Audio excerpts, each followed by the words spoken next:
Good morning class 8 chapter 4 civics page 44 part 1 हो चुका था। पार्ट 2 करना है। देखिए हमने यहाँ पढ़ा था, it is often believe that it was the British colonialist who introduced the rule of law in India. Historians disputed this claim on several grounds, two of which include: first, that colonial law was arbitrary, and second, Indian nationalists play a prominent role in development of the legal sphere in British India. तो इधर पे क्या था, ऐसा कुछ लोग बोल रहे थे कि ये जो रूल ऑफ लॉ है, लॉ बनाने में हमारे ब्रिटिशर्स ने हेल्प की है। ठीक है, जो ब्रिटिशर्स ने लॉ वगैरह बनाए उससे हम लॉ बनाना सीखे। लेकिन कुछ हिस्टोरियंस ने इस बात का अपोज़ किया। इसलिए अपोज़ किया क्योंकि हिस्टोरियंस का मानना था ब्रिटिशर्स के लॉ थे ना, ब्रिटिशर्स को क्रेडिट दिया जा रहा था कि उन्होंने हमारी मदद की या हमने उनसे सीखा। पर देखा जाए तो ब्रिटिशर्स के जो लॉ थे ना, बहुत आर्बिट्रेरी थे, सिर्फ अपने फेवर में बात करते थे। ठीक है, एक तरफा लॉ। और दूसरी बात पे क्या अपोज़ किया कि दूसरी बात पे अपोज़ नहीं किया, दूसरी बात में उन्होंने इंडियन नेशनलिस्ट को क्रेडिट दिया। किस बात का कि जो लॉ बनाने में ना, जो प्रोमिनेंट लीडर्स थे पहले के टाइम पे, सिर्फ लॉ उन्होंने ही थोड़ी नहीं बनाए थे, सारे लॉस ब्रिटिश ने थोड़ी नहीं बनाए हैं। जैसे B.R. अम्बेडकर, वो लॉ के इतने जानकार थे, तो ऐसे लोगों ने भी लॉ बनाया इंडिया के लिए। ठीक है, हमने लॉ बनाना अंग्रेज़ों से नहीं सीखा, उनके तो आर्बिट्रेरी लॉ थे, सिर्फ अपने फेवर में बात करते थे, इक्वल ना मानना सबको। ठीक है, on example of arbitrariness that it continued to exist as part of British law in the Sedition Act of 1870. The idea of sedition was very broadly understood within this act. Any person protesting or criticizing the British government could be arrested without due trial. इसमें ऐसा था कि एक sedition act of 1870, sedition act किसने पास किया था? Britishers ने। ये क्यों पास किया था? अगर सेडिशन का मीनिंग ये होता है, अगर नेशनल इंटरेस्ट में कुछ भी करो, मतलब अगर हम नेशनल इंटरेस्ट के अगेंस्ट जा रहे हैं तो पनिश किया जाएगा। ठीक है, ये सेडिशन एक्ट का मतलब, उसके ऊपर कोई भी पर्सन अगर नेशनल एक्ट के नेशनल इंटरेस्ट के अगेंस्ट जा रहा है तो उसके ऊपर सेडिशन एक्ट लग जाएगा। ठीक है, सेडिशन एक्ट लग सकता है किसी पर्सन पर जो नेशनल इंटरेस्ट के अगेंस्ट में काम करे। ठीक है, तो अब क्या था, ब्रिटिश ने इस चीज़ में बहुत ओपन एंडेड हुए थे। वो ये बोल रहे थे अगर हम नेशन को क्रिटिसाइज़ भी करेंगे, उसकी बुराई भी करेंगे, तो भी हमें बिना किसी सूझबूझ के, मतलब बिना सोचे समझे, बिना किसी सुनवाई के, मतलब हमको बोलने का मौका भी नहीं दिया जाएगा और पनिश कर दिया जाएगा। ठीक है, ऐसा उन्होंने बोल दिया था। अभी होता क्या है, हम गवर्नमेंट को क्रिटिसाइज़ करना चाहें तो कर सकते हैं। क्यों? क्योंकि अगर गवर्नमेंट अच्छा परफॉर्म नहीं करे तो। आगे, Indian nationalists began protesting and criticizing the arbitrary use of authority by the British. They also began fighting for greater equality and wanted to change the idea of law from a set of rules that they were forced to obey to law as including ideas of justice. अब जो Indian nationalist है ना, they began protesting and criticizing this arbitrary use of authority by the British. उन्होंने क्या किया, अब protest करना शुरू किया, है ना। प्रोटेस्ट करना इट मीन्स जैसे बोलते हैं धरने पर बैठना। प्रोटेस्ट करना शुरू किया, अगेंस्ट जाना शुरू किया, और उनके लॉस को क्रिटिसाइज़ कर रहे थे, मतलब बुरा ठहरा रहे थे, क्योंकि उनके लॉस कैसे थे? आर्बिट्रेरी। उन्होंने क्या कहा, अब हम भी अपने लॉ बनाएंगे। They also began fighting for greater equality, कि हमको भी इतनी इक्वलिटी चाहिए, हम भी लॉ बनाएंगे। कॉलोनियल कोर्ट्स में इंडिया का रिप्रेजेंटेशन होना चाहिए। कॉलोनियल कोर्ट्स इट मीन जो ब्रिटिशर्स के कोर्ट थे, वहाँ पे इंडिया का भी रिप्रेजेंटेशन होना चाहिए। तो हमें जो ये ज़बरदस्ती लॉ ओबे कराए जाते हैं ना, आर्बिट्रेरी जो इनके लॉ हैं, हमें ये लॉ ओबे नहीं करने, हमें अपने लॉ बनाने हैं और हम अपने लॉ ओबे करेंगे। By the end of 19th century the Indian legal profession also began emerging and demanded respect in colonial courts. By the end of 19th century जैसे ही ख़त्म हुई तो Indian legal profession also began emerging.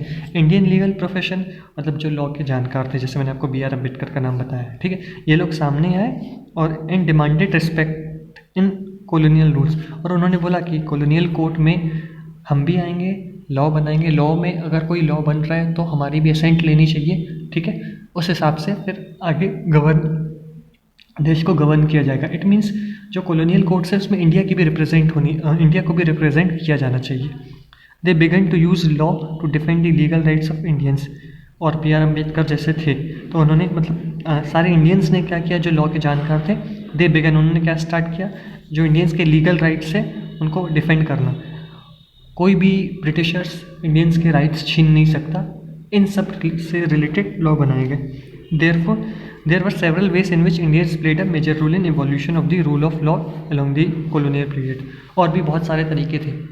कैसे तरीके कि लोगों ने बहुत अच्छे अच्छे रोल प्ले किए थे इंडियन लॉ को बनाने में, इंडियन लॉ को सामने लाने में और अपने ऊपर ब्रिटिशर्स के लॉ को हटाने में. ठीक है, जो आर्बिट्रेरी लॉ था अब वैसा लॉ नहीं था, अब रूल ऑफ लॉ था, सब इक्वल ट्रीट किए जाएंगे. With the adoption of the constitution, this document served as foundation on which our representatives began making laws for the country. Every year our representative passed several new laws as well as revise existing ones. जैसे constitution बना, ठीक है, constitution बना. Constitution एक क्या है? Constitution एक foundation है ना, जिससे रिलेटेड, इसका मतलब इससे बाहर जाके हम लॉ नहीं बना सकते. कॉन्स्टिट्यूशन के आधार पे ही कोई भी ऐसा लॉ नहीं बनेगा जो अगेंस्ट कॉन्स्टिट्यूशन हो. ठीक है, तो कॉन्स्टिट्यूशन को ऐसा फाउंडेशन माना गया. हर साल क्या करते हैं हमारे रिप्रेजेंटेटिव्स, जैसे एमपीज वगैरह, मेंबर ऑफ पार्लियामेंट, वो क्या करते हैं, कोई नया लॉ चाहे ला सकते हैं. इट मीन्स मेजॉरिटी अगर होगी उनकी, ठीक है, और उसकी ज़रूरत महसूस होगी तो लॉ आ सकता है, पुराना लॉ हट सकता है, एग्जिस्टिंग लॉ में चेंज हो सकता है. ठीक है. In your class 6 book, you read about the Hindu Succession Amendment Act 2005. According to this new class, sons, daughters and their mothers can get an equal share of family property.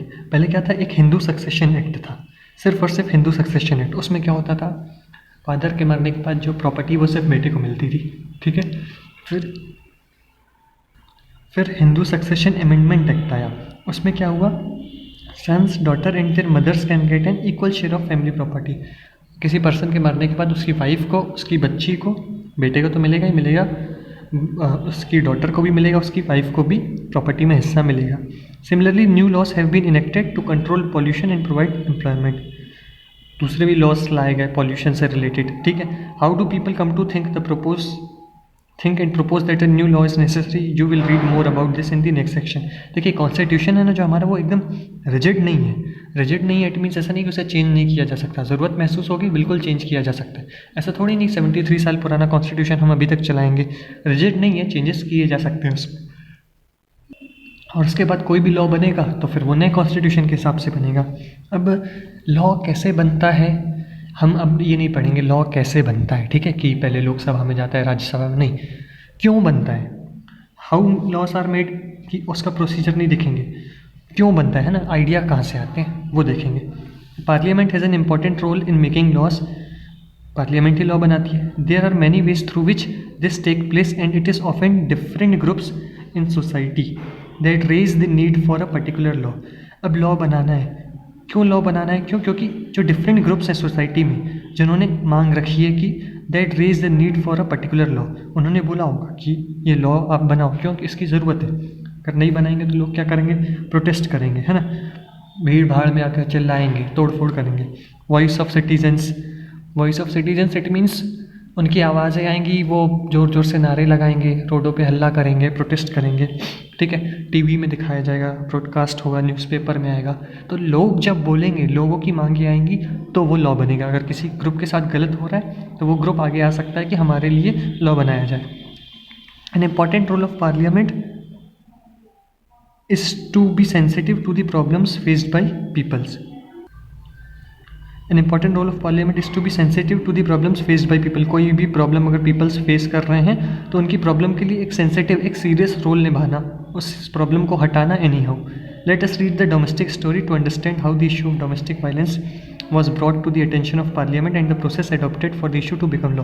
अभी एक next story है, उसमें ये बताया जाएगा कि कैसे घरेलू हिंसा इट मीन्स जो लेडी वगैरह होती है उनके साथ गलत होता है, कैसे उनका हस्बैंड उन्हें हर्ट करता है, इंजरी करता है, कैसे मार के या किसी भी मैनर में, इकोनॉमिक मैनर में या तो फिर फिजिकली.